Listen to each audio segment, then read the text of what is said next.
না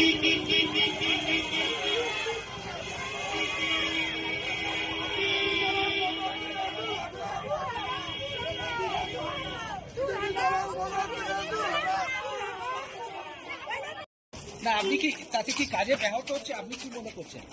কি কাজে আপনার কাজে কি কোনো ব্যাহত হচ্ছে? আপনি যে কাজটা করতে এসেছিলেন সেই কাজটা কি বন্ধ হয়ে যাচ্ছে? আমি আমার কাজটা করে ছাড়বো, আমি আমার কাজটা করে এখান থেকে যাবো। স্যার আপনি আপনার নিরাপত্তার অভাব করছেন কোনো পাইলট কার নেই। আরে একজন আইএএস অফিসারকে কি নিরাপত্তা লাগবে यार? আমি তো ইন্ডিয়ান অ্যাডমিনিস্ট্রেটিভ সার্ভিস অফিসার, আমাকে তো ইলেকশন কমিশন পাঠাচ্ছে, আমি আমার কাজটা করতে এসেছি, আমি আমার কাজটা করে ছাড়বো। স্যার দু জায়গায় বাধার মুখে পড়লেন স্যার। এটা তো প্রশাসন আছে, ওনারা দেখে নেবে। এটা কি কোনো রাজনৈতিক দল বাধা দেওয়ার চেষ্টা আমি করছে? জানি না, এটা ওনারা